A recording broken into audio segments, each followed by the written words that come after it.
گزشتہ 5 دنوں میں میں نے بلوچستان، صوبہ سندھ اور جنوبی اضلاع کا دورہ کیا،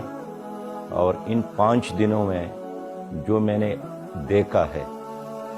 وہ حیران کن بھی ہے، اور اس لحاظ سے اس منظر کو بیان کرنے کے لیے میرے ساتھ الفاظ بھی نہیں ہیں کہ کس طرح اس سیلابی پانی میں لوگوں کے بستیاں بہہ گئے، لوگوں کے باغات 100% تباہ ہو گئے، لوگوں کے مال مویشیاں ہلاک ہو گئے، 900 سے زیادہ لوگ شہید ہو گئے، 335 کے تعداد میں بچے اس میں شہید ہو گئے، اور ہزارہا خاندان اس وقت سڑکوں پر بیٹھے ہیں،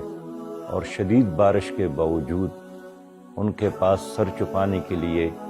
خیمہ اور ٹینٹ تو کیا کوئی پلاسٹک بھی موجود نہیں تھا۔ میں نے تونسا شریف کا دورہ کیا، وہوا کا دورہ کیا، فاضل پور کا دورہ کیا، اس دوران جعفر آباد کا دورہ کیا، جیکب آباد کا، شکارپور کا، مبارک پور کا، سکر کا، اس سے پہلے کوئٹہ کا دورہ کیا۔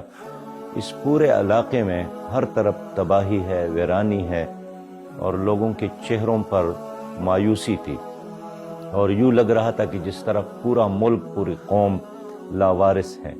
میں نے کہیں بھی حکومت کو نہیں دیکھا، نہ کوئی وزیر دیکھا، نہ کوئی مشیر دیکھا، نہ کوئی MNA نظر آیا، نہ کوئی MP نظر آیا، اور جب یہ لوگ نہ ہوں تو کمشنر اور ڈپٹی کمشنر اور اسسٹنٹ کمشنر اور IGP اور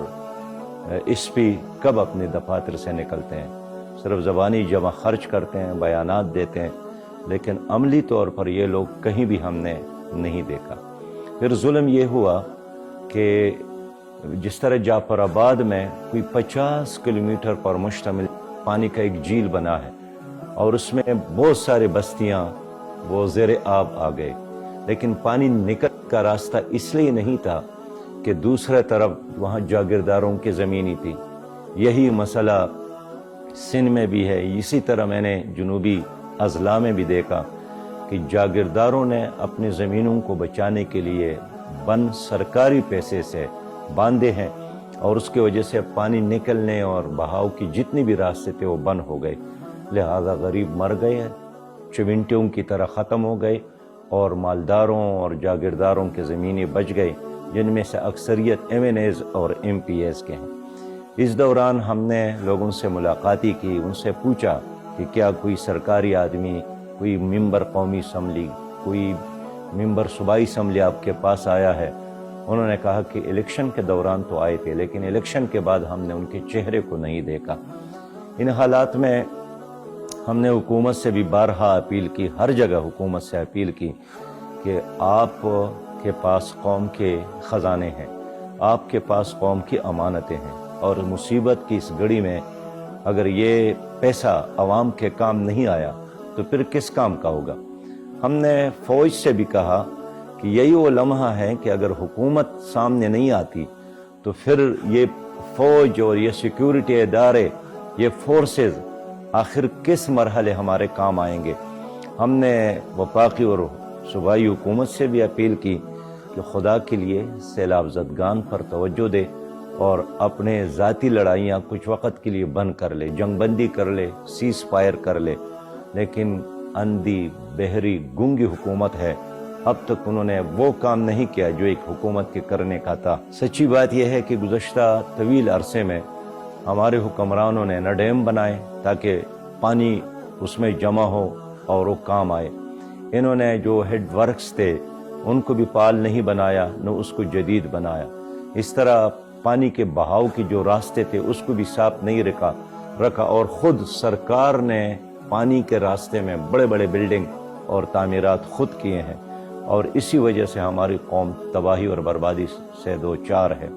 بارش تو اللہ کی رحمت ہے، لیکن حکمرانوں کی نالائقی، نااہلی کی وجہ سے یہ رحمت زحمت میں بدل گئی ہے۔ ہمارا المیہ یہی ہے کہ حکمرانوں کے بدعمالیوں کی وجہ سے 75 سالوں میں ایک مصیبت نہیں ہے، کبھی کرونا وائرس کی مصیبت، کبھی ڈینگی وائرس کی مصیبت، کبھی زلزل اور سیلابوں کی مصیبتیں، کبھی اس طرح بارشوں کی مصیبتیں، ہر چیز ہمارے لیے مصیبت بن جاتی ہے، اور اس میں لوگ مر جاتے ہیں، اور پھر کچھ دن اخبارات میں چرچا ہوتا ہے، لوگ تعزیتیں کرتے ہیں اور پھر ختم ہو جاتے ہیں، لیکن کوئی حکومت نہیں ہے جو مستقبل کے حوالے سے ہمارے ملک کے لیے پلاننگ کر لے۔ ایک اندازے کے مطابق 15 ارب مالیت کا پانی ہر سال ضائع ہوتا ہے۔ پانی کا ہر قطرہ ایک موتی کی طرح ہے، لیکن یہ ہم سے ضائع ہو رہا ہے۔ تو اس وقت تقریباً تمام سیاسی جماعتیں حکومت میں شامل ہے۔ پی ڈی ایم 12-13 جماعتوں کا اتحاد حکومت میں شامل ہے۔ پنجاب میں پی ٹی آئی کی حکومت ہے، خیبر پختونخوا میں ان کی حکومت ہے، سندھ میں پیپلز پارٹی کی حکومت ہے۔ کوئی پارٹی اس وقت حکومت سے باہر نہیں ہے، لیکن کوئی اپنی ذمہ داری کو قبول کرنے کے لیے بھی تیار نہیں ہے۔ ان حالات میں نے دیکھا کہ ہر جگہ الخدمت فاؤنڈیشن کے کارکنان مستعد تھے، لوگوں کو بچانے کی کوشش کر رہے تھے۔ رات کے اندھیروں میں بھی خیمے، ٹینٹ، پلاسٹک لے کر لوگوں کے اوپر ڈالتے رہے۔ بڑے بڑے ڈاکٹر میں نے دیکھا کہ الخدمت کا جیکٹ پہن کر رات کے اندھیروں میں خدمت کرتے رہے۔ میں ان تمام کارکنان کو، گمنام کارکنان کو سلام پیش کرتا ہوں، اور ایک بار پھر میں قوم سے اپیل کرتا ہوں کہ پہلا کام تو یہی ہے کہ ہم توبہ کریں،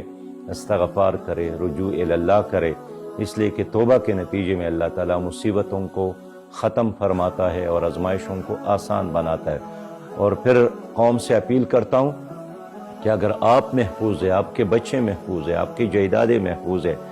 اور آپ کی دولت محفوظ ہے، اور آپ کی صحت محفوظ ہے، تو شکرانے کی طور پر اللہ کا شکر ادا کرے اور اس مصیبت کی گھڑی میں اپنے لوگوں کو تنہا نہ چھوڑے۔ اس بات کا انتظار نہ کرے کہ مغرب کے NGOs آئیں گے، وہ ہمارے بچوں کی کفالت کریں گے اور ہمارے گھر دوبارہ تعمیر کریں گے۔ باہر کے لوگ آتے ہیں، لیکن وہ ساتھ ایک کلچر بھی لاتا ہے، ایک بے حیائی کا کلچر، ایک کلچر بھی ساتھ لاتا ہے۔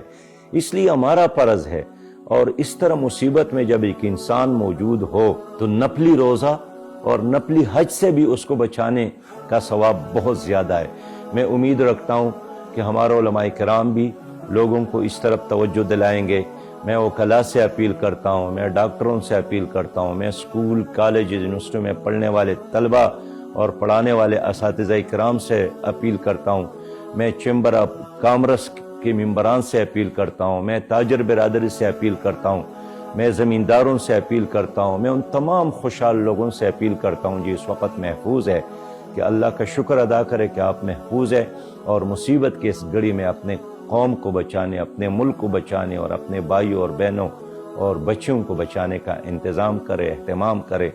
آج کوئی اور مصیبت میں ہے تو اس پر آزمائش ہے، لیکن ہم بھی آزمائش میں ہیں کہ کیا ہم اس کے لیے کچھ کرتے ہیں یا نہیں کرتے ہیں۔ میری دعا ہے کہ اللہ تعالیٰ آپ لوگوں کو ہمت دے اور آپ لوگوں کو اپنے ملک کے لیے، اپنی قوم کو بچانے کے لیے اور مصیبت زدہ لوگوں کو سہارا دینے کے لیے ہمت اور طاقت اور توفیق اور صلاحیت دے۔ انشاءاللہ تعالیٰ یہ جدوجہد ہماری جاری رہے گی۔ ہم نے یہ بھی اعلان کیا کہ آئندہ 72 گھنٹوں میں اگر حکومت نے نظر آنے والے اقدامات نہیں کیے تو پھر انشاءاللہ تعالیٰ ہر ضلعی ہیڈ کوارٹر میں ڈپٹی کمشنر اور کمشنر جہاں پر موجود ہے اور باقی جو سرکار کے لوگ موجود ہیں، ان کے دفتروں کے سامنے احتجاج بھی ہوگا، دھرنے بھی ہوں گے، اس لیے کہ ہماری قوم خیرات نہیں مانگتی ہے، ہماری قوم اپنا حق مانگتی ہے، اور یہ اس کا حق ہے کہ ان کو تعمیر نو کے لیے، اپنے گھروں کو بنانے کے لیے، اپنے فصلوں جو ان کے فصل تباہ ہو گئے، ان کے نقصانات ہو گئے، ان کے ازالے کے لیے ان کو فیسیلیٹیٹ کیا جائے۔ حکومت اگر یہ کام نہیں کرتی ہے تو پھر ان لوگوں کے ہاتھ ہوں گے اور تمہارے گریبان ہوں گے۔ میں آپ کا بہت شکریہ ادا کرتا ہوں، اس امید کے ساتھ کہ انشاءاللہ تعالی آپ مصیبت کے اس لمحے میں اپنے بھائیوں کا ساتھ دیں گے۔ السلام علیکم ورحمۃ اللہ۔